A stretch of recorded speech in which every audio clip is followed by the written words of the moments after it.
Hadith number 121. This is on the authority of Abdullah ibn Umar. He says that the Prophet ﷺ said, "Man jaa minkum al-jum'ata falyaghtasil." Whoever comes to the Salat al-Jum'ah from amongst you, then let him take a bath. Coming to the congregation on Salat al-Jum'ah is a great occasion, and it is one of the signs of Allah subhanahu wa ta'ala, such that when you see Muslims congregating on Yawm al-Jum'ah, then you know that Islam is established in this place, and that much goodness does exist in the place. For this reason, it is upon the one who comes to Yawm al-Jum'ah to take a bath. The question here is it wajib to take a bath or mustahab? On the strength of this hadith alone, we would say it is wajib. Why? Because an order has been given. فَلْيَغْتَسِلْ, let him take a bath. There is also the hadith in the Sahih, al-ghusl yawm al-jum'ah wajib ala kulli muhtalim, that taking a bath on Yawm al-Jum'ah is wajib upon everyone who has reached adolescence. The majority of the ulama hold that taking a bath on Yawm al-Jum'ah is mustahab and not wajib, and that the order given in the hadith is pertaining to an act which is mustahab and not wajib. Their evidence is found in the Sunan, where the Prophet ﷺ said, "Man tawadda'a yawm al-jum'ah fabiha wa ni'mat, wa man ightasala fal-ghuslu afdal." Whoever makes wudu on Yawm al-Jum'ah, then this is all well and good. But whoever takes a bath, then taking a bath is better. So they say that the order comes down from being a wajib to being a mustahab. They also said that the actual word wajib used in the hadith is not pertaining to the wajib in the technical sense, which means that if you do not do it, you are liable for punishment. They say that the word wajib is used in the lexical sense. So it would have more of a meaning that there is a right over you that you should take a bath before coming to the Salah on Yawm al-Jum'ah. Ibn Taymiyyah says that it is wajib to take a bath for anyone who has an offensive smell or who has sweat coming out from him. Because if you go to the masjid in this sort of state, then you're going to harm others. However, after all this, we say that it is best for you to take a bath on Yawm al-Jum'ah and not leave it out. And we also know from the hadith in Sahih Muslim that it is obligatory upon a Muslim to take a bath at least once a week. And there is no doubt that Yawm al-Jum'ah is the best of all the days, so it is most worthy for you to take a bath on Yawm al-Jum'ah. There is another question which has a difference of opinion. When do you take this bath? There is an authentic hadith which tells us that whoever takes a bath on Yawm al-Jum'ah, the day of Jum'ah, and then comes to the masjid and prays whatever Allah wills him to pray, and then he listens to the khutbah without speaking, and then he prays with the imam, then his sins from that Jum'ah up until the next Jum'ah and for an additional 3 days are forgiven. The point is that the Prophet ﷺ said, whoever takes a bath Yawm al-Jum'ah, the day of Jum'ah, and the day only begins after the true dawn, meaning at Salat al-Fajr. So you do not take a bath for Yawm al-Jum'ah on the night preceding Yawm al-Jum'ah. Other ulama have said, well, after Salat al-Fajr, that's the time when you are praying. So the time for taking the bath is after sunrise, because before then you are busy with the prayer and the dhikr. In any case, the best time to take a bath is just before leaving for the masjid, so that you arrive in the masjid in the best possible form and condition. Allah subhanahu wa ta'ala says, "Ya bani Adam, khudhu zinatakum 'inda kulli masjid." O children of Adam, take your adornments to every masjid. So there is no doubt that you must be clean and fresh and wearing good clothing on Yawm al-Jum'ah. For anyone who is not coming to the Salah on Yawm al-Jum'ah, then it is not wajib upon him to take a bath, because taking a bath is pertaining to coming to Yawm al-Jum'ah. It does not pertain to the actual day of Yawm al-Jum'ah itself. So there is a distinct difference which needs to be noticed. Hadith number 122. On the authority of Jabir ibn Abdullah radiyallahu anhuma, he says, جاء رجل والنبي صلى الله عليه وسلم يخطب الناس يوم الجمعة فقال أصليت يا فلان؟ قال لا. قال قم فاركع ركعتين وفي رواية فصلي ركعتين. He says that a man came to the masjid and the Prophet ﷺ was giving the khutbah on Yawm al-Jum'ah. So the Prophet asked him, did you pray ya fulan? Meaning to say, did you pray the Tahiyyatul Masjid? The man said no. The Prophet said to him, stand up and pray the 2 rak'at. This hadith proves that when you come to Yawm al-Jum'ah and the Imam is giving a khutbah, then before sitting down in the masjid, you must pray the Tahiyyatul Masjid. This narration also proves that Tahiyyatul Masjid is wajib, because ordinarily you are not allowed to distract yourself from the khutbah. It is wajib to listen to the khutbah and not distract yourself. So the fact that the Prophet ﷺ allowed this man to distract himself from the khutbah by praying the Tahiyyatul Masjid must mean that Tahiyyatul Masjid is wajib, because only a wajib can counteract another wajib. A mustahab cannot stand up against a wajib. In another narration in the Sahih, the Prophet ﷺ said, من جاء منكم يوم الجمعة والإمام يخطب فليصلي ركعتين وليتجوز فيهما. Whoever comes to the Salah on Yawm al-Jum'ah and the Imam is giving the khutbah, then he must pray 2 rak'at and let him be succinct in them. Meaning he should pray 2 short rak'at and not long ones, so that he can spend the rest of his time listening to the khutbah. In this narration, there is also evidence that it is permissible for the Imam to speak to any member of his congregation if he sees a need for that, because this does not distract the congregation from listening to the khutbah. We also take from this hadith an example of enjoining the good and forbidding the evil, because when the Prophet ﷺ saw this man make a mistake, he immediately corrected him. And this is how the Muslims should be amongst each other, to correct each other in a nice and gentle way, and not just turn a blind eye when they see their fellow Muslim brother making a mistake. All Muslims make mistakes, and there is always something in the religion which Muslims don't know about. So therefore, if the ones who know don't correct the ones who don't know, then how will this ummah ever be rectified? Hadith number 123. On the authority of Abdullah ibn Umar radiyallahu anhuma, he says, كان رسول الله صلى الله عليه وسلم يخطب خطبتين وهو قائم يفصل بينهما بجلوس. Abdullah says that the Prophet ﷺ used to give 2 khutbahs whilst he was standing, and he would separate between the 2 khutbahs with a sitting in between. This narration teaches us how to give the khutbah. The Imam should begin the khutbah by praising Allah subhanahu wa ta'ala and sending the salah on the Prophet ﷺ. He can also recite the well-known Khutbatul Haja, which you can find in all good dua books.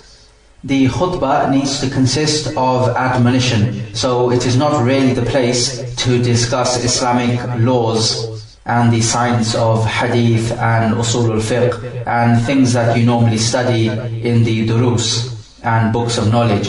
This is more an admonition which encourages and urges people to have the fear of Allah, taqwa of Allah, and to follow the sunnah of the Prophet ﷺ as strictly as possible, and everything to this meaning and effect. There is no problem in reciting lines of poetry to illustrate the point you are trying to make, as long as this poetry does not dominate the khutbah. Majority of the ulama hold that it is mustahab to be standing when you are giving the khutbah and not sitting down. Why is this? Because when you are standing, then your speech will be more effective to the listener. Imam Shafi'i rahimahullah says that it is wajib to stand up if you are able to do so.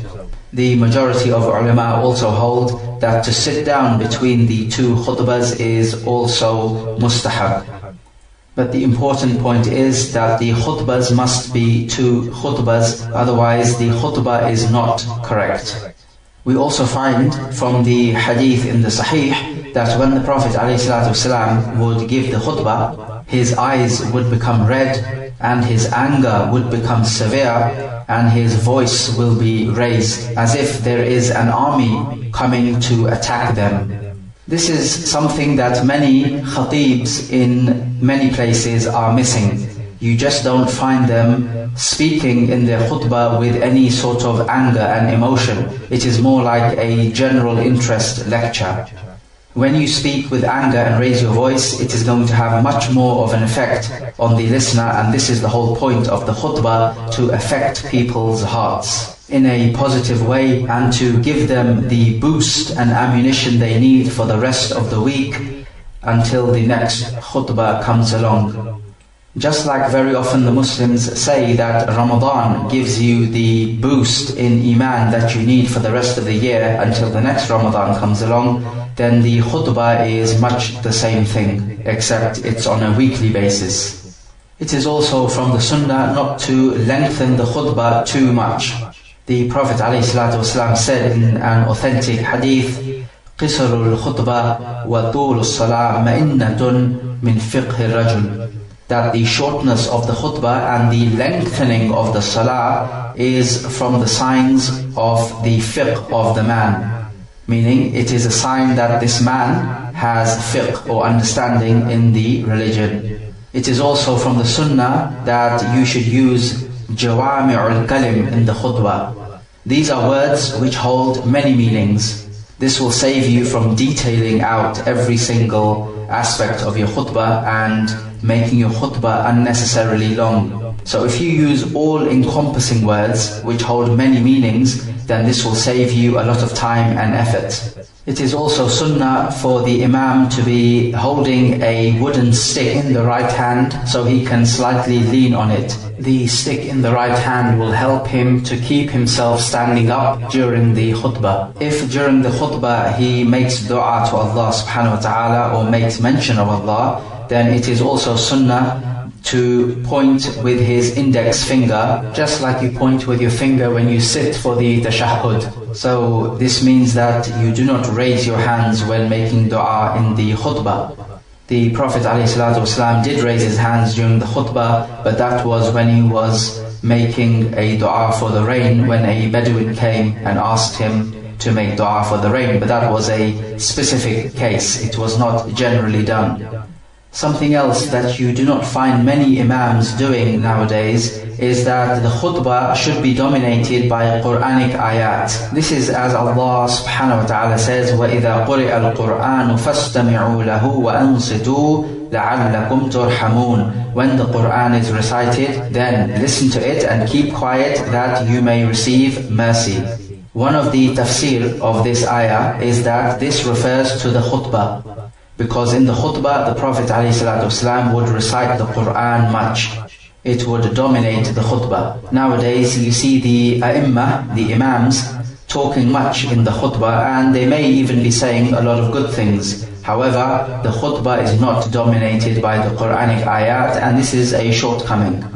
In this ayah there is also evidence, as you can see, that you must remain quiet during the khutbah, and to speak to somebody else, thus distracting him, is haram.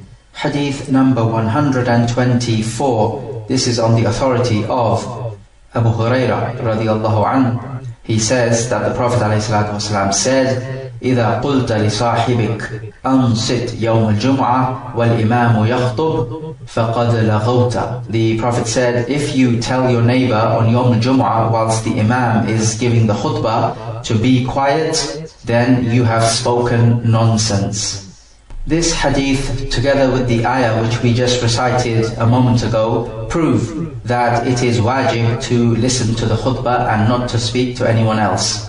The khutbah is one of the great occasions of Yawm al-Jum'ah. It is one of the shi'ar, one of the emblems of Yawm al-Jum'ah, and hence it must be respected. Therefore, to speak when the Imam is giving the khutbah is a form of great disrespect and will diminish your reward of Yawm al-Jum'ah. The only time when you can speak during the khutbah is if you have to address the Imam himself. You are allowed to do that, and this does not distract from the khutbah.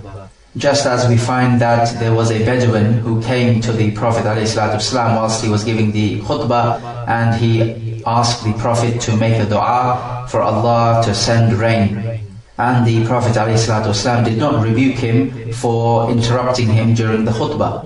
If one of the members of the congregation is sitting very far away from the khatib such that he cannot hear him, or for example he may not be able to understand the language which the khatib is speaking, then in this case the ulama say that it would suffice the member of the congregation to busy himself in the dhikr of Allah or reciting the Quran. Of course he must not do it out aloud so as to disturb others.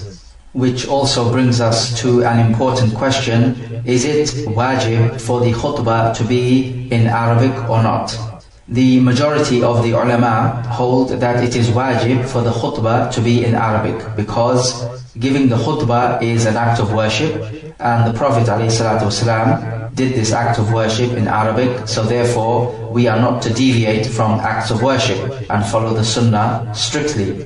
However, it is difficult to see how this could possibly be correct.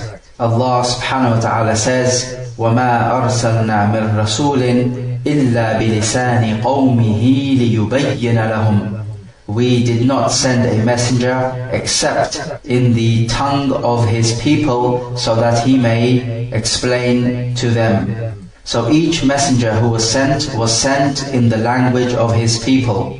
Some of the ulama say that this ayah pertains to the asl al-risala, to the original message, which is to teach people that there is no one worthy of worship except Allah, which is the most important message you could possibly give to anybody. So any other message other than this, however important it is, it can never be as important as the original message, which is La ilaha illallah. So the khutbah is not as important as the original message, as is quite clear. So if the original message is in the tongue of the people, then it is even more worthy that the khutbah should be in the tongue or the language of the congregation, so that the imam may explain to them and that the congregation may understand. If the khutbah is in a foreign language, then it defeats the purpose of giving the khutbah, which is to urge people to the taqwa of Allah Azza wa Jal. Hadith number 125, on the authority of Abu Hurairah radiyallahu anhu, that the Prophet ﷺ said, من اغتسل يوم الجمعة ثم راح في الساعة الأولى فكأنما قرب بدنه ومن راح في الساعة الثانية فكأنما قرب بقرة ومن راح في الساعة الثالثة فكأنما قرب كبشا أقرا ومن راح في الساعة الرابعة فكأنما قرب دجاجة ومن راح في الساعة الخامسة فكأنما قرب بيضا فإذا خرج الإمام حضرت الملائكة يستمعون الذكر. The Prophet ﷺ said, whoever takes a bath on Yawm al-Jum'ah and then he comes to the Salat al-Jum'ah in the first time or in the first hour, then it is as if he has sacrificed a camel for the sake of Allah. And whoever comes in the second hour, it is as if he has sacrificed a cow for the sake of Allah. And whoever comes in the third hour, then it is as if he has sacrificed a horned ram. And whoever comes in the fourth hour, then it is as if he has sacrificed a chicken. And whoever comes in the fifth hour, then it is as if he has sacrificed an egg. And when the Imam comes out to deliver the khutbah, then the angels attend the khutbah to listen to it. This hadith encourages us to attend the Salat al-Jum'ah as early as we can. In the hadith, the word sa'a is translated as hour, although this does not have to be necessarily an hour, meaning 60 minutes. So for example, if we say that the timing for the bathing to begin is at sunrise, and we said that some ulama have stated it's from Salat al-Fajr and some have said it's from sunrise. So if we take it to be from sunrise, then we will divide up the time from sunrise to the time when the Imam comes out to give the khutbah. That time you divide it up into 5 parts. So whoever comes in the first sa'ah, or the first period of time, because sa'ah means a period of time, then it is as if he has sacrificed a camel, and so on, as the hadith goes. A chicken and an egg, which the hadith mentions, are not sacrificed for Allah as hadiyah in the Hajj. However, the hadith intends by this to give as charity, so to give a chicken in charity and to give an egg in charity for the sake of Allah. The hadith mentions that the angels attend the khutbah because the angels are at the doors of the masajid, making a record of who comes when. So the ones who come in the earliest time will receive the most reward, and the ones who come later will receive the lesser reward, and so on. And when the Imam comes out to deliver the khutbah, then the angels go in to attend the dhikr, which is the khutbah. And anyone coming in the masjid after the khutbah begins is not registered for the reward of coming in early. Although his Salatul Jumu'ah is still correct, but he has deprived himself of a great reward. The khutbah is called dhikr in this hadith, and the Quran is also called a-dhikr. As Allah subhanahu wa ta'ala says, for example, إِنَّا نَحْنُ نَزَّلْنَا الذِّكْرَ وَإِنَّا لَهُ لَحَافِظُونَ. Truly we have sent down the dhikr, meaning the Quran, and we will guard it. So both the khutbah and the Quran are called a-dhikr because the khutbah is dominated, or should be dominated, with ayat of the Quran, which is something you do not see nowadays. Hadith number 126. This is on the authority of Salma ibn al-Aqwa, and it says in the book that he was one of the companions who gave the pledge of allegiance to the Prophet ﷺ under the tree. He says, كنا نصلي مع رسول الله صلى الله عليه وسلم صلاة الجمعة ثم ننصرف وليس للحيطان ظل نستظل به. He says we used to pray Salat al-Jumu'ah with the Prophet ﷺ, and then we would leave the prayer to go back home, and the walls would not have any shade, so we could seek shade in them. In a wording of this narration, كنا نجمع مع رسول الله صلى الله عليه وسلم إذا زالت الشمس ثم نرجع فنتتبع الفيء. He says we used to gather together with the Prophet ﷺ for Yawm al-Jum'ah when the sun declined from the zenith, and then we would return back to our homes and we would try to find some shade as we were going back. These two narrations give us some indication as to when the Salat al-Jum'ah is prayed. In the first wording of this narration, what is apparent is that the walls did not have a shade which they could walk in because the sun at that time was extremely hot. It would suggest that the Salah took place before the zenith.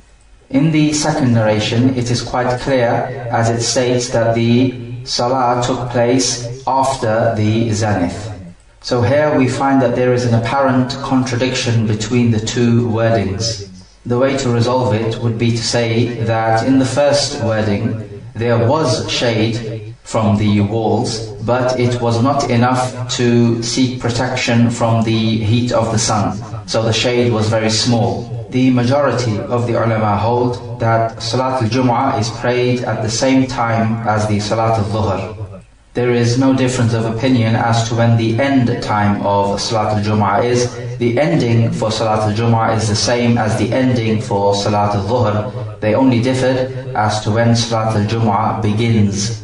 As for those ulama who say that the Salat al-Jumu'ah begins at the same time Salat al-Eid begins, which is when the sun rises above the horizon the length of a spear, they use as evidence the first wording of the narration which we have mentioned.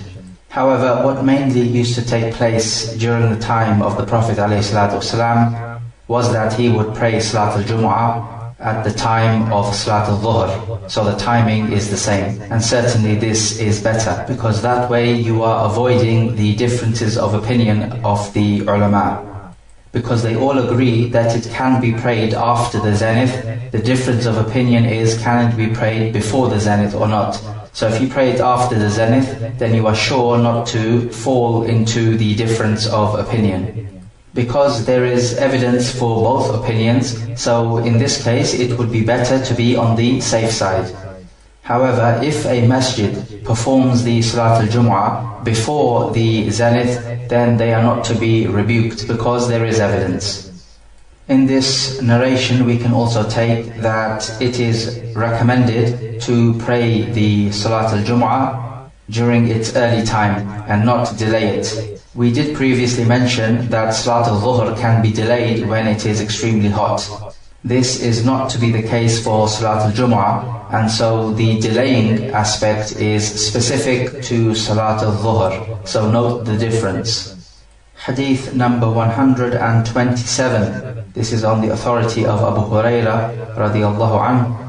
He says, كان رسول الله صلى الله عليه وسلم يقرأ في صلاة الفجر يوم الجمعة ألف لام ميم تنزيل السجدة وفي الثانية هل أتى على الإنسان. He says that the Prophet ﷺ used to recite on the Salat al-Fajr of Yawm al-Jum'ah in the first rak'ah, Surah al-Sajda, and in the second rak'ah, Surah al-Insan, which is also known as Surah al-Dahr. We take from this narration that it is recommended on Yawm al-Jum'ah to recite Surah al-Sajda and Surah al-Insan in the Salat al-Fajr. One might ask, why these two surah specifically?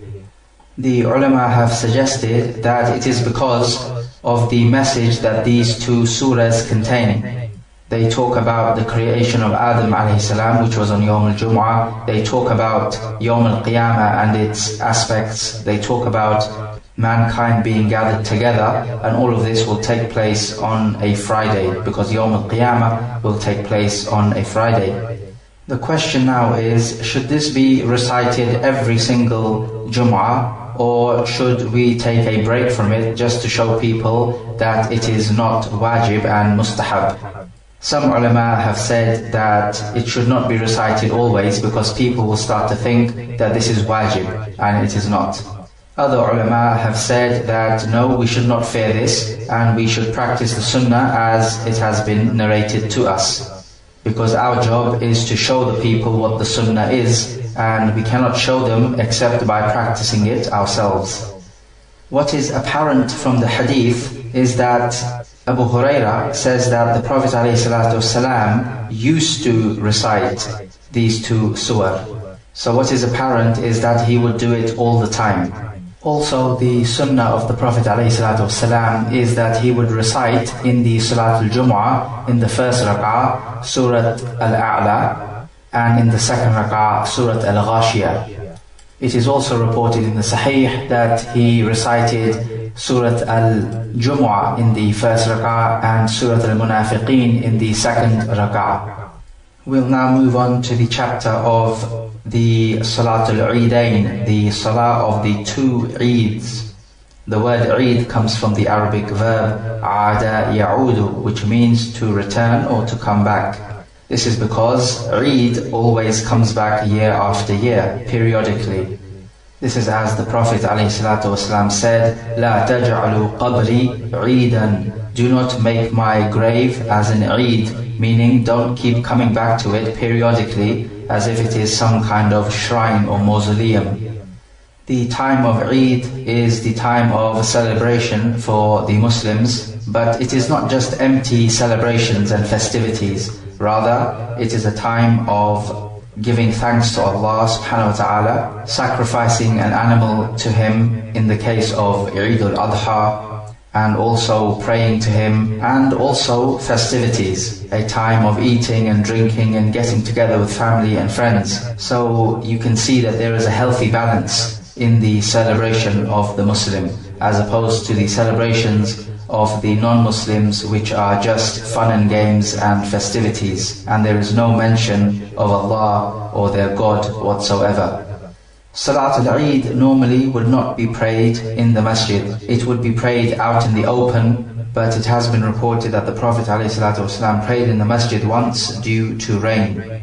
It is recommended that on the day of Eid you should take a bath and wear your best clothing and put on idr so you look and smell fresh.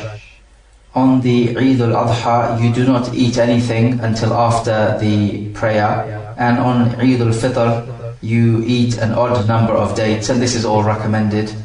You also go to the masjid using one way and come back to your houses using a different route to the one you took going to the masjid, and this is also sunnah. Hadith number 128, the statement of Abdullah ibn Umar radiyallahu anhuma. He says, كان النبي صلى الله عليه وسلم وأبو بكر وعمر يصلون العيدين قبل الخطبة. He says that the Prophet ﷺ and Abu Bakr and Umar used to pray the Salah of the Eid before the khutbah. So in this narration we learn that the Salat al-Eid is before the khutbah, as opposed to Salat al-Jum'ah, in which the two khutbahs are before the prayer. It is therefore not permissible to give the khutbah before the Salat al-Eid, and this bid'ah did come at the time of the Bani Umayyah Khalifa, in which he gave the khutbah before the Salah. Because what would happen is that after the Salah the people would go away and not listen to the khutbah except a few. So to counteract this situation he gave the khutbah before the Salah. However, this is not a valid reason, because listening to the khutbah is sunnah and not wajib anyway, and reversing the order would thus be counted as a bid'ah. Hadith number 129, the statement of Al-Bara ibn Azib radiyallahu anhuma. He says, خطبنا النبي صلى الله عليه وسلم يوم الأضحى بعد الصلاة فقال من صلى صلاتنا ونسك نسكنا فقد أصاب النسك ومن نسك قبل الصلاة فلا نسك له. He says that the Prophet ﷺ gave us the khutbah on Yawm al-Adha, and the Prophet said, whoever prayed this prayer of ours, meaning the Salat al-Eid, and then he sacrificed the animal, then his sacrifice is complete and correct. But whoever sacrificed the animal before the Salah, then there is no nusuk for him. The nusuk is the act of sacrificing the animal, so it is not correct. So after this, a man called Abu Burda ibn Niyar, who is the maternal uncle of Al-Bara ibn Azib, he said, Ya Rasulullah, inni nasaktu shati qabla as-salah, wa araftu anna al-yawm yawm aklin wa shurbin, wa ahbabtu an takun shati awwala ma yuthbahu fi bayti. فذبحت شاتي وتغديت قبل أن آتي الصلاة. قال شاتك شات لحم. So this man, Abu Burda ibn Niyar, said, O Messenger of Allah, I sacrificed my sheep before the prayer because I understood this day to be the day of eating and drinking, and so I wanted my sheep to be the first one to be sacrificed in my house. So I sacrificed it, and I had lunch before I attended the prayer. So the Prophet ﷺ said to him that your sheep is just a sheep of meat, meaning you have eaten it, but it is not an actual Eid al-Adha sacrifice. So the man went on to say, Ya Rasulullah, فَإِنَّ عِنْدَنَا عَنَاقًا وَهِيَ أَحَبُّ إِلَيْنَا مِنْ شَاتَيْنِ أَفَتُجْزِئُ عَنِّي قال نعم ولن تجزئ عن أحد بعدك. Abu Burda said, O Messenger of Allah, I have a young she-goat which has not reached 1 year of age. It is more beloved to me than 2 sheep. Will this suffice me for me to sacrifice it? The Prophet ﷺ said, yes, it will, but it will not suffice anyone after you. In this narration, we find that whoever wants to sacrifice an animal on Yawm al-Adha, then he must do so after the prayer, and before the prayer will not suffice him. In this hadith, we find that the Prophet ﷺ did not let off Abu Burda when he made the mistake of sacrificing before the Salah, despite the fact that Abu Burda was not aware of the ruling. So why is this? This scenario is the same as the hadith of the man who prayed badly and the Prophet ﷺ told him to go and perform the prayer again. We mentioned the general qaida, which is to say that when you are ignorant of something or forgotten it, then this does not mean that you are let off doing the act of worship. So in this case, Abu Burda did not perform the act of worship as ordered by Allah subhanahu wa ta'ala. Despite the fact that he was ignorant of the ruling, the Prophet ﷺ did not let him off, which is completely the opposite to if you are ignorant of a ruling or you forget and you do something which is not permissible, then in that case you are let off. So the general ruling, just to reiterate, is that when you are ignorant of something and you forget and you make a mistake, then your ignorance or forgetfulness will atone for this mistake and there is no sin upon you. However, due to your ignorance and forgetfulness, if you do not do an act of worship, then although you are not committing a sin, but your ignorance and forgetfulness will not suffice you and you have to perform that act of worship properly. Or to put it in more abstract form, your ignorance or forgetfulness will make that which is present from sins as if it was not present. But it would not make that which is not present from your acts of worship, which you have not done properly, as if it was present. The statement of the Prophet ﷺ, "Shatuka shatu lahmin," that your sheep is a sheep of meat, meaning to say, yes, you can eat from it, but you have not performed the ritual act of sacrificing on Yawmul Adha. If a person wants to perform the sacrifice, but he could not make the Salat al-Eid for whatever reason, then in this case, to be on the safe side, he should wait until the Salah is over, or until the time for the Salat al-Jama'ah is over, and then perform the sacrifice. So for example, if the Salat al-Eid was 7 o'clock in the morning, and it would last about 10 minutes, for example, then he should wait until about 10 past 7 in the morning before sacrificing the animal. Other points of benefit we take are that the khutbah comes after the salah, because in the narration it clearly mentions that the Prophet ﷺ gave them the khutbah after he prayed the salah. We take that if anyone sacrifices before praying the Salat al-Eid, then his sacrifice is not accepted.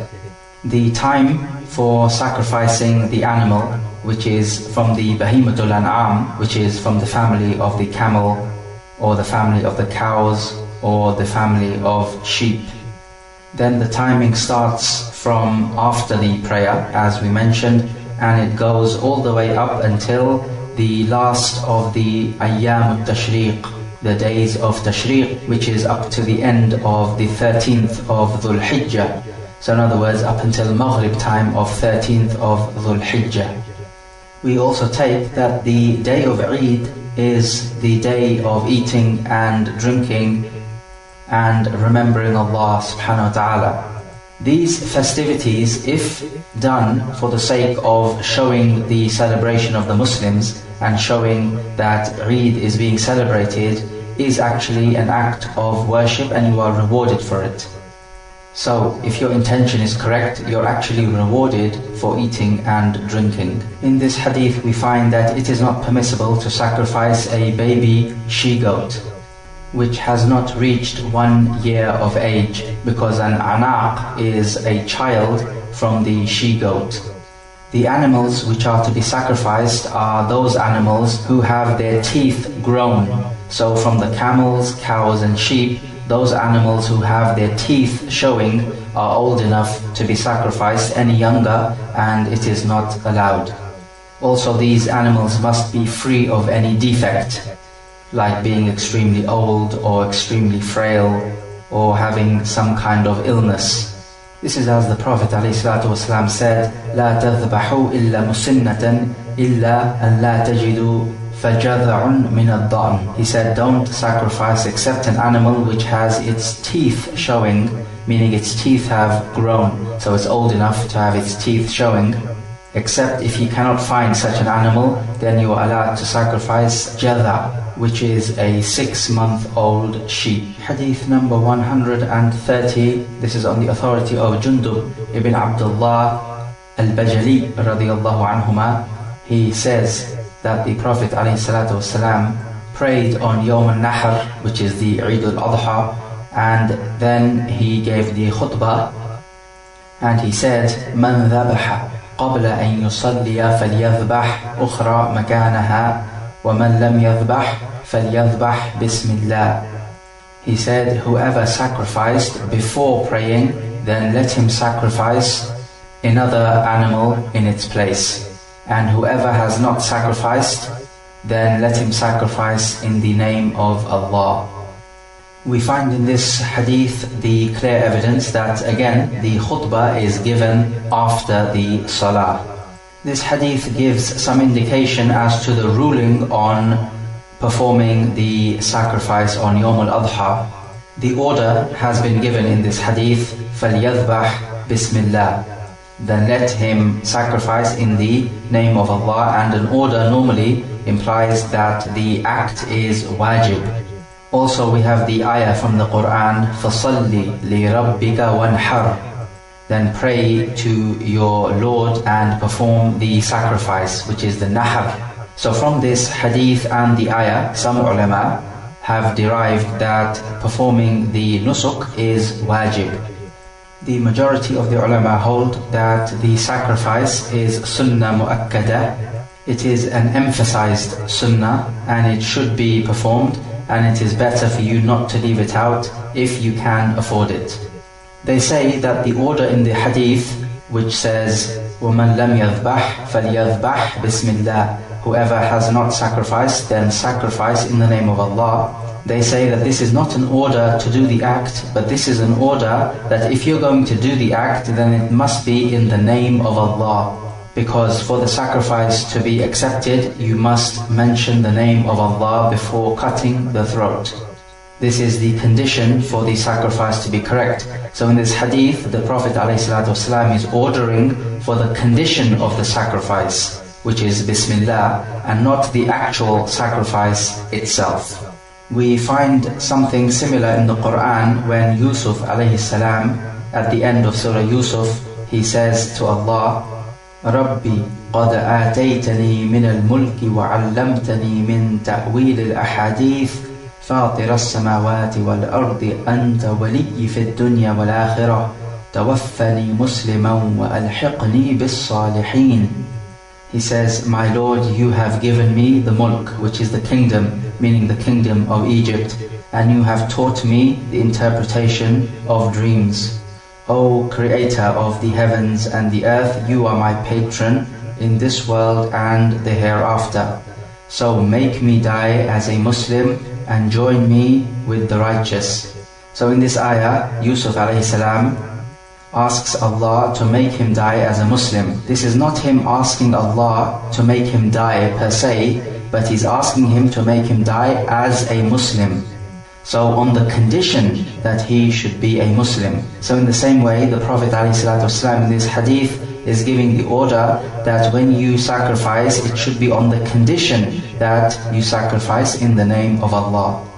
Allah Azza wa Jal says in the Quran, وَلَا تَأْكُلُوا مِمَّا لَمْ يُذْكَرِ اسْمُ اللَّهِ عَلَيْهِ وَإِنَّهُ لَفِسْقٌ وَإِنَّ الشَّيَاطِينَ لَيُوحُونَ إِلَىٰ أَوْلِيَائِهِمْ لِيُجَادِلُوكُمْ وَإِنْ أَطَعْتُمُوهُمْ إِنَّكُمْ لَمُشْرِكُونَ. Do not eat that which Allah's name has not been mentioned over, and truly the shayateen inspire their patrons, their awliya, so that they may argue with you. And if you were to obey them, then truly you would become from the mushrikeen.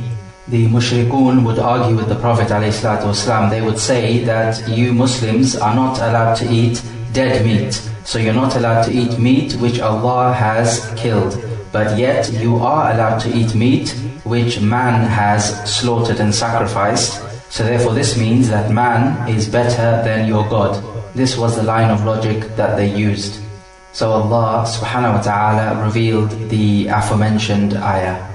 The ulama who say that the sacrifice is wajib, They also use as their evidence the hadith من كان له سعة ولم يضحي فلا يقربن مصلانا. Whoever has the means and he does not sacrifice, then let him not approach our place of prayer.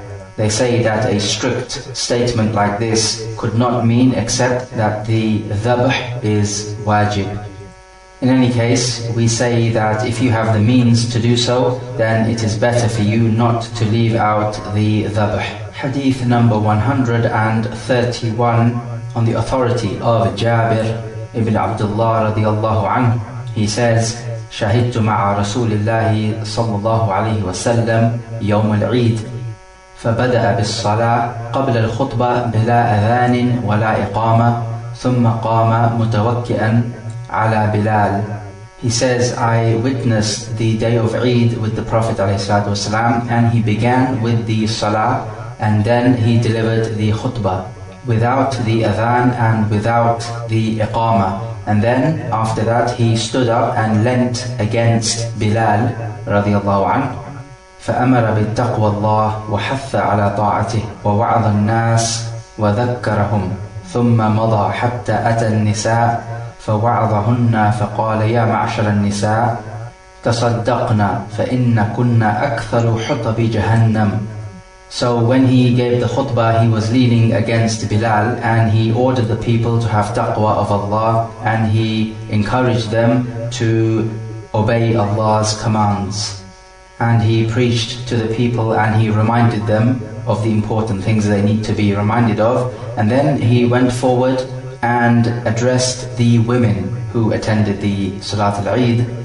And he said to them, O women, give in charity because you will form most of the fuel of hellfire. فقامت امرأة من ستة النساء سفعاء الخدين فقالت لما يا رسول الله؟ قال لأن كن تكثرن الشكاء وتكفرن العشير. So one woman amongst the women stood up and she had dark cheeks and she said, why, O Messenger of Allah? Meaning, why are the women most of the people of hellfire? The Prophet ﷺ replied, because you complain too much and you are ungrateful for good treatment. قال فجعلنا يتصدقن من حليهن يلقين في ثوب بلال من أقراطهن وخواتيمهن. He says, so they began to give charity from their jewelry and they would throw it onto a piece of clothing which Bilal had laid. They gave in charity their earrings and their finger rings, and Imam Muslim has reported this hadith. So this is a narration in which we learn many things. First of all, we learn that the Salat al-Eid is prayed without the adhan and without the iqamah. The Prophet ﷺ gave the khutbah after the prayer and he gave a specific khutbah to the women.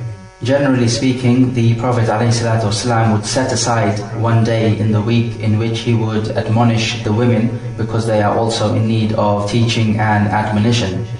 Although the asl is that it is the men who carry the knowledge and are responsible for giving da'wah. He says that this woman who stood up and asked the Prophet ﷺ had dark cheeks. So how could he know what color her cheeks were unless she was uncovering her face? But the thing is that the women at the time of the Prophet ﷺ would cover their faces. And this is the correct opinion, is that the woman is obliged to cover the face. But to answer this hadith, we can say that either this was before the order for hijab was given, or this woman was one of the older women who could uncover the face. The Prophet ﷺ gave the reason. He says, because you complain much. It is from the habits of the women that they speak a lot of rubbish. And they speak about things which will not benefit them in this life nor the hereafter.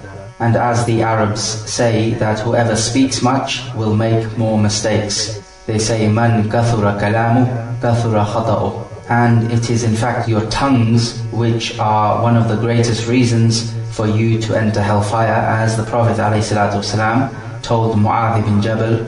He said, ثَكَلَتْكَ أُمُّكَ يَا مُعَاذ وَهَلْ يَكُبُّ النَّاسِ فِي النَّارِ عَلَى وُجُوهِهِمْ أَوْ عَلَى مَنَاخِرِهِمْ إِلَّا حَصَائِدُ أَلْسِنَتِهِمْ. He said, may your mother be bereaved of you, O Mu'adh. Is there anything that throws the people into the fire on their faces or on their noses except the harvests of their tongues? He also mentioned that the women are ungrateful for good treatment. All his life the husband will treat the woman good, and just because of one shortcoming from the husband, the woman will say that you have never treated me any good. So whoever is not grateful to the people is not grateful to Allah. And also, generally speaking, the women have deficient intellect and deficiency in their religion, so they are not able to obey Allah Azza wa Jal in the best possible manner. This is why the number of men who have reached perfection have been many, and the number of women who have reached perfection have only been a handful and few and far between. And from those women who have reached the level of perfection, Asiya, the wife of Fir'aun, Maryam, the mother of Isa alayhi salam, Fatima, the daughter of Muhammad alayhi salatu wasalam, and Khadija, the first wife of the Prophet alayhi salatu wasalam, and also Aisha, she has much virtue as well. So this is why the Prophet alayhi salatu wasalam told the women to give in charity, because this will make up for their deficiency. It is permissible for the woman to give in charity from her own wealth, as she is free to do with her wealth as she wills. It is not like the man who has an obligation to spend on his family. Take notice here that the Prophet ﷺ is talking to the women of the Sahabiyat, who are the best of women of this ummah, and he's telling them that you are most of the people of hellfire. So, if that's the case with them, then one needs to spare a thought for the Muslim women in this day and age, who, for example, will wear the hijab, but on the hijab there will be glitter, thus attracting the attention of men. Or, for example, they will wear the hijab, but along with that high-heeled shoes, thus attracting the attention of men in an audible way. And generally speaking, they are more ignorant than they have ever been, and ignorance begets sins. As far as the khutbah is concerned, then most of the ulama hold that the khutbah for the Eid is just like the khutbah for Salat al-Jumu'ah, in that there are two khutbatan. But what is correct in this case is that the khutbah of Salat al-Eid is one khutbah alone, because the Prophet ﷺ did not give two khutbahs in the same way you do as with Salatul Jumu'ah. Other points of benefit we take from this hadith is that the khutbah is given after the Salatul Eid, and this hadith is further evidence. And also Salatul Eid is prayed without the adhan and without the iqamah, as opposed to the normal fard salah. Also, when the Imam is giving the khutbah, it is recommended for him to lean on something, because it will help him to stay upright. And we also take that the Imam encourages the congregation to have taqwa of Allah and to obey all of Allah's commandments. Some ulama have said that the fact that he has to remind people to have taqwa of Allah and to remind them to stay away from all that which is haram and to encourage them to do all that which is good and pleases Allah, they count this as being one of the arkan of the khutbah, as one of the essential elements of the khutbah. What this means is that according to them, the khutbah cannot be sahih, it cannot be correct, unless it contains this admonition. Because they say this is the whole purpose of the khutbah. So if you're not encouraging the people to have taqwa of Allah, then what is the point in giving the khutbah? We also take from this hadith that the women also attend the Salat al-Eid and also attend the khutbah, but there is no evidence in this that the women mix in with the men, but rather the women are to be far away from the men. This is why the Prophet ﷺ, after giving the general khutbah, he had to walk forward towards the women and admonish them so that they could hear him. They did not have loudspeakers in those days. This also indicates to the fact that the women must have been sitting far away from the men. We also take from the fawaid of this hadith that giving sadaqah is a means to escape the fire of hell and is a means to make atonements for your sins. Because the Prophet ﷺ told the women to give in charity because they are most of the people in hellfire. Further evidence to this is the authentic narration from the Prophet ﷺ, الصدقة تطفئ الذنوب كما يطفئ الماء النار, that the sadaqah extinguishes the sins just as water extinguishes the fire.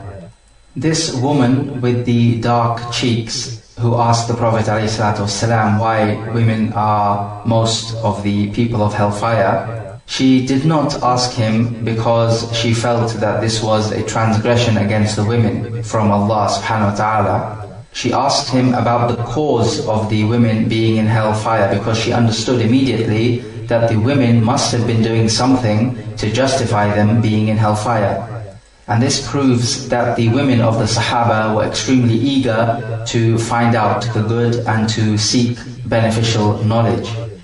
We also take from the fawaid of the hadith that women used to wear earrings in those days, so we can say that it is permissible for women to bore a hole in their ear to wear the earrings.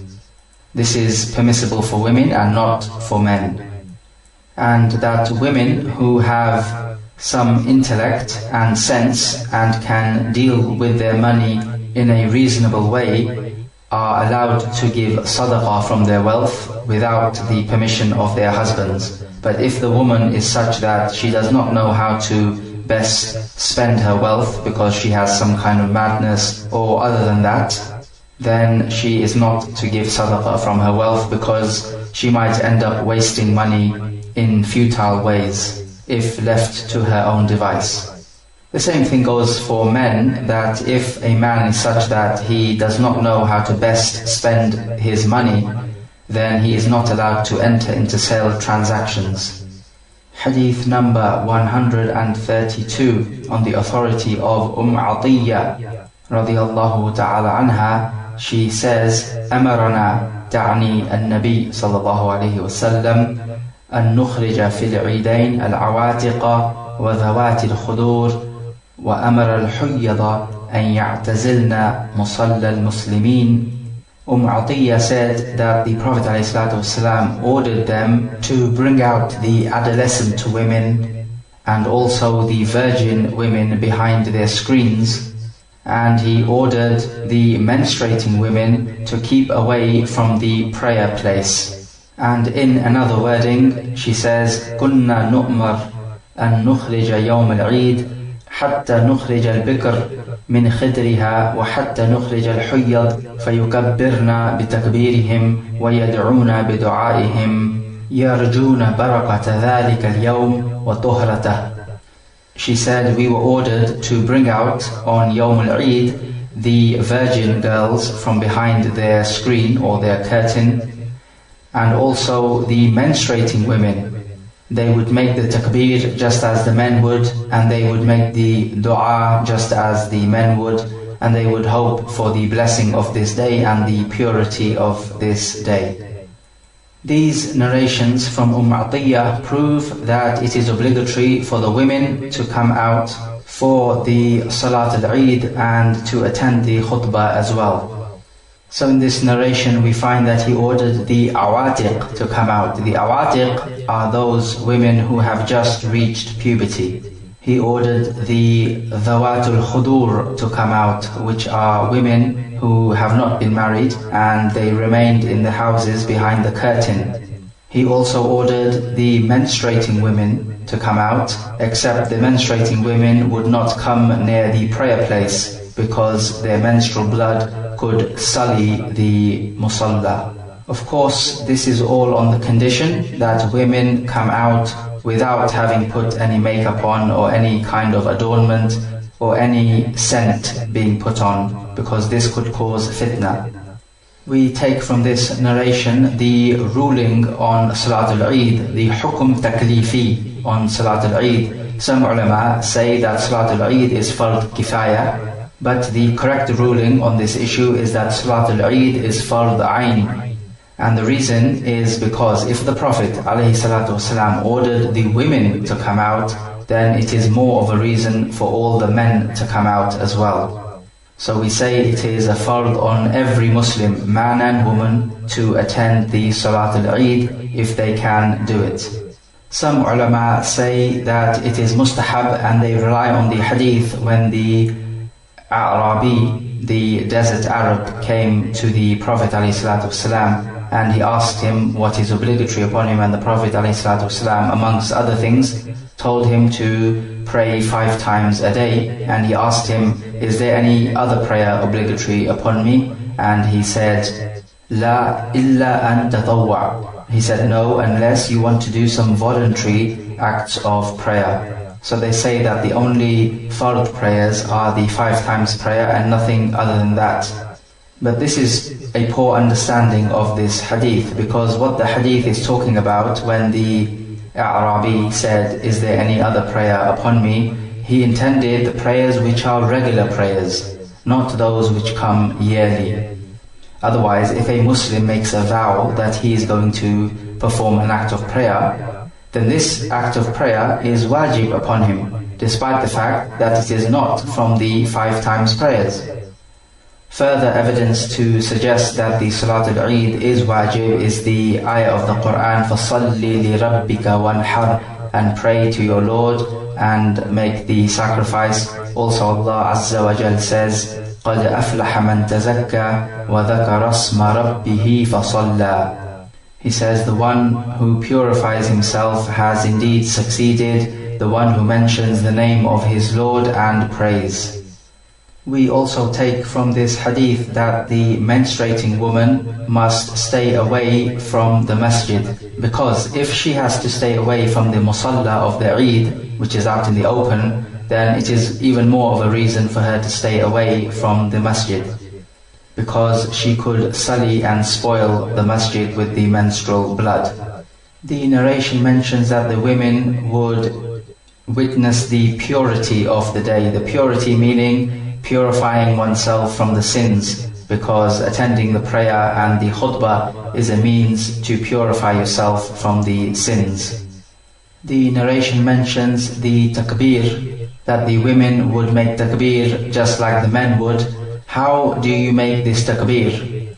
What has been narrated to us from the companions is that the way to make takbir for the Eid is as follows: Allahu Akbar, Allahu Akbar, La ilaha illallah, Allahu Akbar, walillahi alhamd. There are other narrations, but this seems to be the most common one. The time to make the takbir on Yawm al-Nahr is the Fajr time on Yawm al-Arafah, up until the end of the days of Tashriq, which is the end of the 13th of Dhul Hijjah. And it is to be said after every fard salah on these days. It is also to be said when you are going to the musalla of the Eid.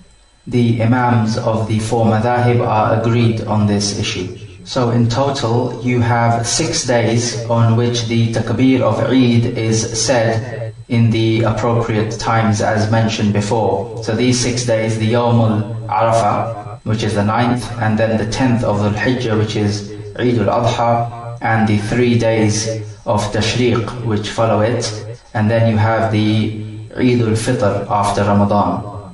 In fact, it is legislated to say Allahu Akbar, which is the takbir, on all big and happy occasions, whether it be occasions of success or occasions of happiness, and any major good, positive occasion. Muslims must make sure that they do not follow the kuffar in this regard and start to clap their hands as the kuffar do. This is an imitation of the prayer of the mushrikeen, as Allah Azza wa Jalla says, وَمَا كَانَ صَلَاتُهُمْ عِنْدَ الْبَيْتِ إِلَّا مُكَاءً وَتَصْدِيًا. he says about the mushrikeen and their prayer at the house of Allah, meaning the Kaaba, was only whistling and clapping hands. Nowadays you find extremely many Muslims going to these nasheed concerts, as they call it, which in reality is nothing but a music and singing festival. And you find that after the nasheed artist finishes singing his song, they all clap their hands in appreciation. And this is a brazen imitation of the kuffar. And then they are left scratching their heads, wondering why the kuffar are throwing bombs on their heads. And it doesn't occur to them that perhaps it's because they deserve it. Wallahu musta'an. We'll now move to the chapter of Salatul Kusuf, which is the eclipse prayer. Salatul Kusuf is also known as Salatul Khusuf, carrying the same meaning. There is much wisdom behind the sun being eclipsed or the moon being eclipsed. It is a sign for the people that they have somebody watching over them. You can say the same thing about earthquakes and tsunamis and lightning bolts and thunder. All of these natural disasters are in fact signs for mankind that there is somebody far greater in power than them and that they could be destroyed in an instant.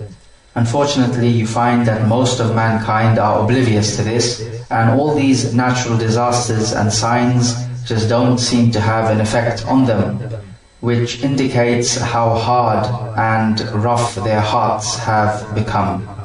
Hadith number 133, on the authority of Aisha radiallahu anha, she says, أن الشمس خسفت على عهد رسول الله صلى الله عليه وسلم فبعث مناديا ينادي الصلاة جامعة فاجتمعوا وتقدم فكبر وصلى 4 ركعات في ركعتين و4 سجدات. She said that the sun was eclipsed during the time of the Prophet ﷺ, and so he sent a caller to give the call that the prayer is being established. As-salatu jami'ah. This is the adhan for the Salatul Khusuf. So the people gathered together and the Prophet ﷺ went forward and he prayed 4 rak'at in 2 rak'at and with 4 sujood. The point about the eclipsing of the sun or the moon is that it is designed to shock the people and wake them up. In these days, we could calculate astronomically when the sun or the moon is going to be eclipsed. And so what would happen is that sometimes you have announcements being made in the masajid that we are going to pray Salatul Kusuf on such and such a day and such a time. But the ulama have said that this should not be done because it defeats the purpose of shocking the people and waking them up. And that these signs, like the eclipse, are designed to make the people afraid of Allah Azza wa Jal, as He said, وَمَا نُرْسِلُ بِالْآيَاتِ إِلَّا تَخْوِيفًا. And we do not send down our ayat except as a means to cause the fear in the hearts of people. When it happened in the time of the Prophet ﷺ, the Prophet thought that the hour was being established, because it will be something similar when the hour is established, as Allah Azza wa Jal says in the Quran in Surah Al-Qiyamah. He says, يَسْأَلُ أَيَّانَ يَوْمُ الْقِيَامَةِ فَإِذَا بَرِقَ الْبَصَرُ وَخَسَفَ الْقَمَرُ وَجُمِعَ الشَّمْسُ وَالْقَمَرُ. That man asks, when is Yawm al-Qiyamah? So Allah replies, so when the sight shall be dazed, and when the moon will be eclipsed, and when the sun and the moon will be joined together. So you can see that what happens during the eclipse is something similar. And you could call it a little taster of Yawm al-Qiyamah. When the Salatul Kusuf is being established, there is no adhan except that the caller says As-salatu jami'ah, calling the people to the prayer. The ruling on Salatul Kusuf is that it is mustahab and it is not wajib. And we find that it is legislated to gather together and to be humble before Allah Azza wa Jal, and to make dua, and to hasten in making tawbah, because you do not know when your time will be up, and this is Allah giving us a sign to hasten to make tawbah and to seek forgiveness from the sins. As for the description of the prayer, then it is coming up.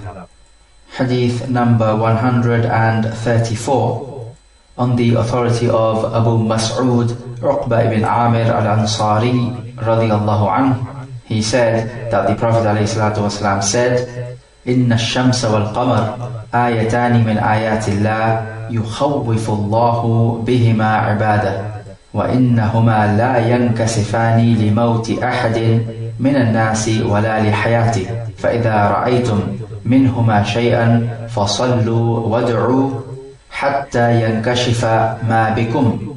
He said that the sun and the moon are the two ayat from the ayat of Allah. He frightens His slaves with them, meaning to say when they are eclipsed, it is a means to frighten the slaves into action. And they are not eclipsed for the death or life of anyone from mankind. So if you see any of them being eclipsed, then make the prayer and make dua until the eclipse goes away. In the days of Jahiliyyah, they used to believe that the sun and the moon are eclipsed due to a birth of somebody great or due to a death of someone great. When the sun was eclipsed at the time of the Prophet ﷺ, it coincided with the death of his son Ibrahim, and so the Muslims thought that this is because of the death of Ibrahim, and the Prophet ﷺ in this hadith explains that they are not eclipsed due to the death or birth of any great person, but they are eclipsed because Allah wants to frighten the slaves. So the Prophet ﷺ said, when you see any of them being eclipsed, so you only pray and make dua as He ordered when you see it happening. It also indicates that it is not recommended and defeats the purpose entirely if masajid were to announce that there will be an eclipse. He says, فَصَلُّوا, then pray, and this is an order, and we have said that when the Prophet gives an order, it originally means that it is wajib. However, the mainstream opinion from the scholars is that the Salat al-Kusuf is sunnah mu'akkada, it is a confirmed sunnah or an emphasized sunnah. The timing for this prayer starts from when you see the eclipse and the caller calls out as-salatu jami'ah and they pray, and it finishes when the eclipse finishes. So you pray this prayer throughout the time the sun or the moon is eclipsed.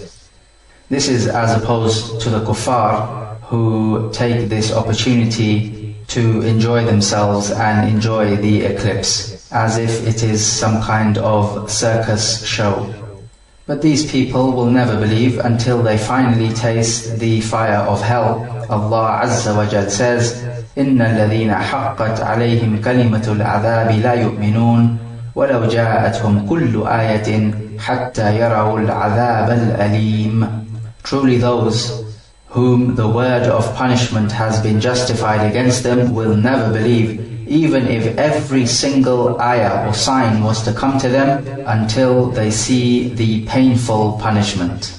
Hadith number 135, this is the statement of Aisha radiyallahu ta'ala anha. خسفت الشمس على عهد رسول الله صلى الله عليه وسلم فقام فصلى رسول الله صلى الله عليه وسلم بالناس فأطال القيام ثم ركع فأطال الركوع ثم قام فأطال القيام وهو دون القيام الأول. She said that the sun was eclipsed at the time of the Prophet ﷺ, so he led the people in prayer, and in his first standing he made it very long, and then he went into the ruku' and made the ruku' a long ruku', then he went back up after the ruku' and he stood again and made a long standing, but it was not as long as the first standing. ثم ركع فأطال الركوع وهو دون الركوع الأول ثم سجد فأطال السجود ثم فعل في الركعة الأخرى مثل ما فعل في الركعة الأولى ثم انصرف وقد انجلت الشمس فخطب الناس فحمد الله وأثنى عليه ثم قال. She said, then after this second standing in the first rak'ah, he went into ruku' again. So this is 2 ruku's in the first rak'ah. And this second ruku' in the first rak'ah was slightly shorter than the first ruku'. And then he went into the sajda. And after that, he performed the second rak'ah. And the second rak'ah was done in the same way as the first rak'ah was done. And then he finished the prayer and the sun eclipse was finished. So in other words, the sun was out in view again. And then the Prophet ﷺ gave the khutbah to the people and he praised Allah and he said, إِنَّ الشَّمْسَ وَالْقَمَرَ آيَتَانِ مِنْ آيَاتِ اللَّهِ لَا يَنْخَسِفَانِ لِمَوْتِ أَحَدٍ وَلَا لِحَيَاتِهِ فَإِذَا رَأَيْتُمْ ذَلِكَ فَادْعُوا اللَّهَ وَكَبِّرُوا وَصَلُّوا وَتَصَدَّقُوا. He said, the sun and the moon are 2 ayat from the ayat of Allah and they are not eclipsed due to the death or life of anyone, meaning the birth of anyone. So if any of you sees these 2, meaning the eclipse of the sun or the moon, then let him make dua to Allah, let him make the takbir, let him perform the salah and let him give sadaqah. ثم قال يا أمة محمد والله ما من أحد أغير من الله سبحانه من أن يزني عبده أو تزني أمته. يا أمة محمد والله لو تعلمون ما أعلم لضحكتم قليلا ولبكيتم كثيرا. And then he said, O Ummah of Muhammad, by Allah, there is no one who has more protective jealousy than Allah, meaning there is nobody who gets more angry than Allah subhanahu wa ta'ala when one of his male slaves commits zina or one of his female slaves commits zina. By Allah, if you knew what I know, you would laugh little and you would cry much. وفي لفظ فاستكمل 4 ركعات و4 سجدات.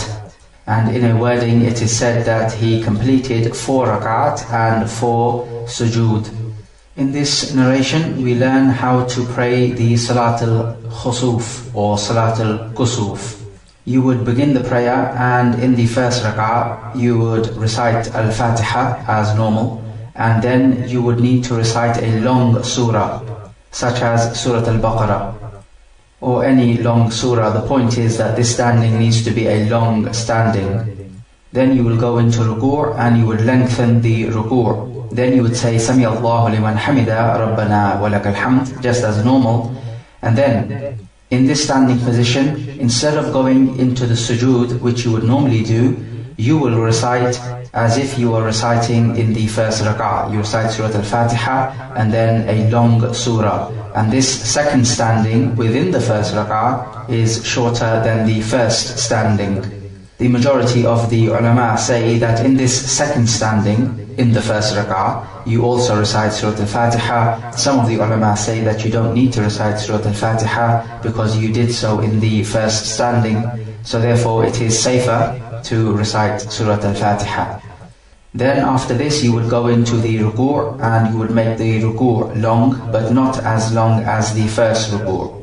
Then you will get up as normal by saying Sami Allahu liman hamida Rabbana wa lakal hamd, and you go into the sajda. And then you do the sajda just as normal, which is the 2 sajadat. And then you get up for the second rak'ah, and the second rak'ah is prayed in the same way you pray the first rak'ah. So in other words, in this second rak'ah you stand up twice, meaning you recite Surah Al-Fatiha and the surah twice, and you go into ruku' also twice before going into the sajda as normal. So to sum it up, you are praying 2 rak'at, and in these 2 rak'at you are reciting Surah Al-Fatiha and a surah 4 times, and you are going into ruku' 4 times, and you are making the sajda 4 times in total. The key point to note is that when you are reciting standing up, you need to lengthen this recitation, and likewise with the ruku' and the sujood should be lengthened so that your salah lasts the time of the eclipse. What happens if you were to finish the prayer before the eclipse finishes? In this case, you do not repeat the prayer, but rather you busy yourself with the adhkar of Allah Azza wa Jal and making dua. The time for the eclipse is not a time to bring the family together and enjoy oneself and have a picnic like the kuffar do.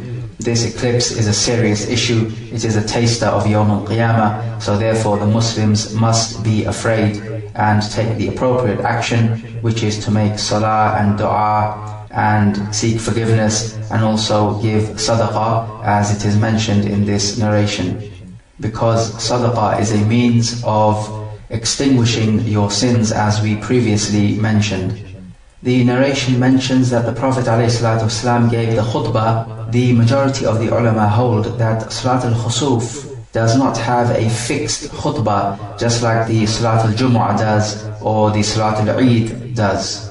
But rather this khutbah is just a normal admonition done to remind people to have taqwa of Allah Azza wa Jal. And also, if you think about it, the occasion of the eclipse merits an admonition and general advice giving, because the Muslims are in need of it. They need to be reminded to fear Allah and to have the hereafter as their ultimate goal, and not let the hayat al-dunya distract them. So it is an appropriate occasion to give nasiha and to give admonition and a goodly preaching. However, after this, one cannot say that the khutbah for Salat al-Khusuf is wajib or is a confirmed sunnah. The ulama have said that if the people need an admonition and nasiha, then the imam should give it, otherwise it is not wajib. The sun was only ever eclipsed once in the time of the Prophet ﷺ. Despite this, we have numerous narrations describing the Salat al-Khusuf in different ways. 2 rak'at have been reported, as in this narration, but also 4 rak'at have been reported, 6 rak'at and 8 rak'at have been reported, and also 10 rak'at have been reported. Of course, all of them cannot be possible because the eclipse only ever happened once. So therefore, those of the ulama who investigate these issues have given precedence to this narration of Aisha, which we have just mentioned. So this is the narration which we go by, and we leave the others, as they are not at the level of correctness or sihha as this narration of Aisha. We also find from this narration that zina or fornication is from the major sins, and Allah is extremely angry when one of His male or female slaves commits this act. And we also know that from the characteristics of Allah subhanahu wa ta'ala is ghayra. Ghayra is protective jealousy. So for example, no man would want that another man should speak to his wife in an over-friendly manner, and the same thing would apply to a woman with regards to her husband. Then this is a protective jealousy or ghayra. And this ghayra is the most severe with Allah Azza wa Jal. It is for this reason that He has forbidden all types of immoral, evil sins, like fornication and adultery. We also learn from the narration that the people who commit sins are going to be punished extremely severely, because the Prophet ﷺ said, if you knew what I knew, you would laugh little and you would cry much. So this is proof that committing sins against Allah Azza wa Jal is not a laughing matter. And the Muslims must wake up and realize the gravity of committing sins.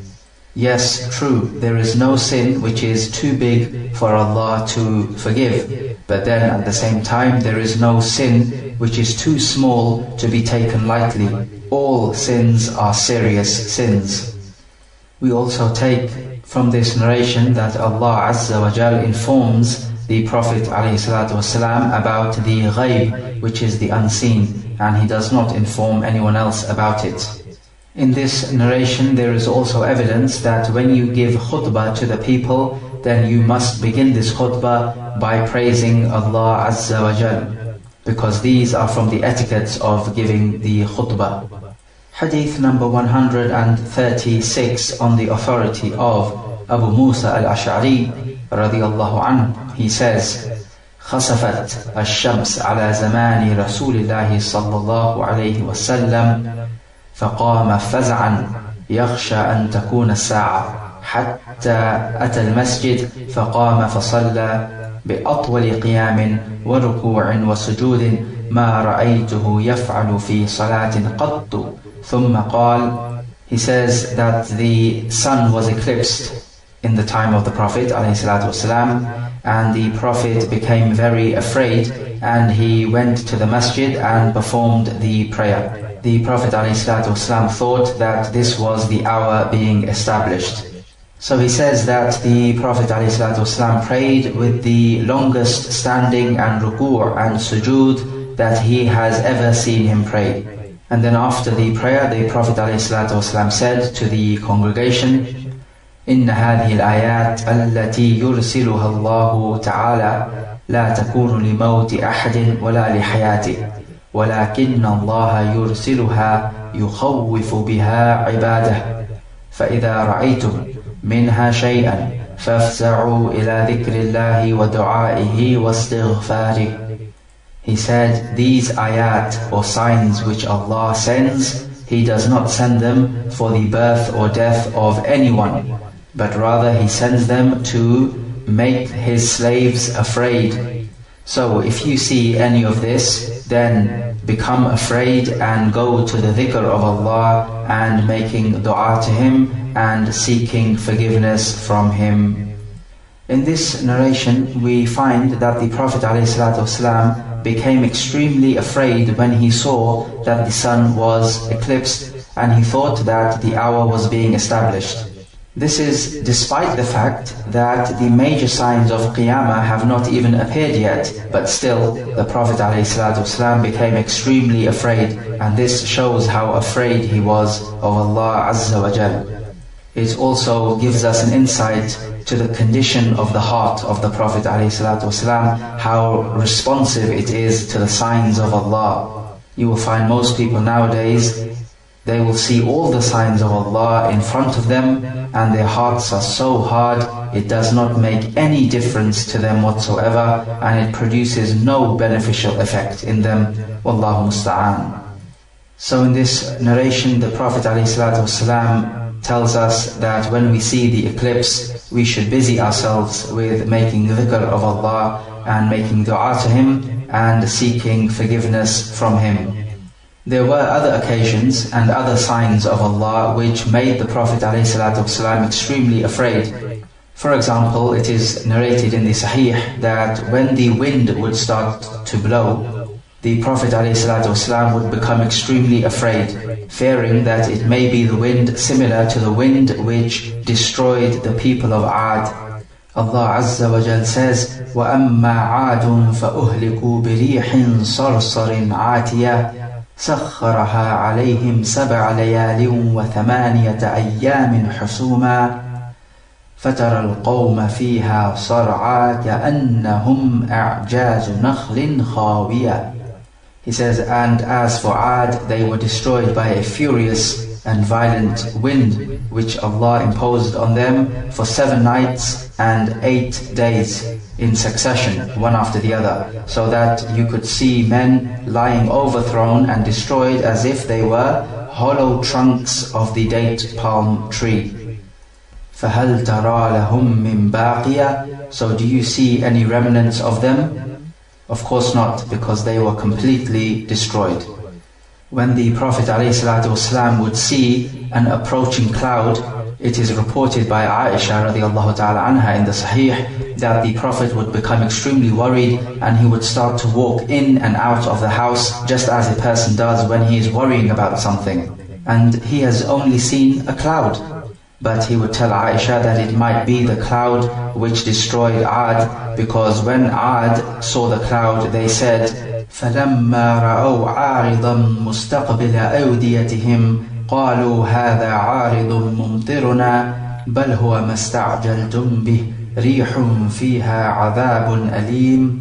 Then when they saw it as a dense cloud coming towards their valley, they said, "This is the cloud that's going to bring us rain." Nay, but it is that torment which you are asking to be hastened, a wind which has a painful torment.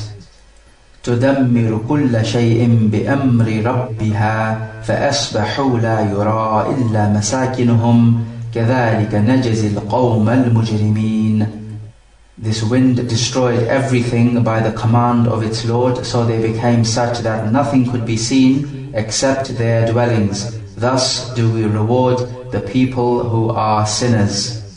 So the point is here, O listener, akramakallah, that the Prophet ﷺ just saw a cloud and he became afraid that it might be the same punishment that destroyed the people of Ad. Likewise, he would become afraid when he heard the thunder and saw the lightning bolts. All of this points to the fact that he had an extremely responsive and fearful heart, not like the kuffar, who when they hear thunder or see lightning or see an eclipse or any sign which comes to them, it has no effect on their heart whatsoever because it has become as hard as a stone. We ask Allah Azza wa Jal to grant us a heart which is responsive and fearful of Allah Azza wa Jal. And we seek refuge in Allah from making our hearts as hard as a rock and becoming unresponsive to the signs of Allah subhanahu wa ta'ala. Ya muqallib al-qulub, thabbit qulubana ala dinik. Ya musarrif al-qulub, sarrif qulubana ala ta'atik. Let us now move on to the chapter of Salatul Istisqa, which is the prayer for seeking rain. Istisqa in the language means seeking water. In the Sharia technical terminology, it means to seek rain when you don't have rain by using specific methods. Hadith number 137 on the authority of Abdullah bin Asim al-Mazini قال خرج النبي صلى الله عليه وسلم يستسقي فتوجه إلى القبلة يدعو وحول رداءه ثم صلى ركعتين جهر فيهما بالقراءة وفي لفظ أتى المصلى. He says that the Prophet ﷺ came out and prayed the Salatul Istisqa. He says that the Prophet faced the Qibla and he made dua to Allah Azza wa Jal, and he turned his rida inside out. The rida is the upper garment and the izar is the lower garment, just like you wear when you go to Hajj. And then he prayed 2 rak'at and he recited out aloud. And in a wording of this narration, he says that the Prophet came to the musalla, which means it was not prayed in the masjid, it was prayed in a specific musalla, just like the Eid Salah. This narration talks about what the sunnah is when you have no rain. The Prophet ﷺ came out to the musalla, which is out in the open and not in the masjid. And he faced the Qibla and made dua to Allah Azza wa Jal to grant them rain. And he turned his rida inside out. He did this as a good omen, hoping for the weather condition. Just as he is turning his rida, he is hoping that the weather will also turn for the better. So he took his rida and the left hand side he put on the right, and the right hand side he put on the left. And then he prayed 2 rak'at and he recited out aloud in them. So we take from this that Salatul Istisqa is recommended and it is not fard to pray. And that Salatul Istisqa also has a khutbah attached to it, just like Salatul Jumu'ah. This is because the occasion necessitates a khutbah where the Imam is going to tell the people to seek repentance and to be fearful of Allah and to make dua and to give up committing sins, because sins is one of the reasons why Allah Azza wa Jal sends His punishment down, and a drought is from the punishments of Allah Azza wa Jal, reminding people to turn back to Him and to give up committing sins. The majority of the ulama hold that the salah is before the khutbah, just like the Salatul Eid.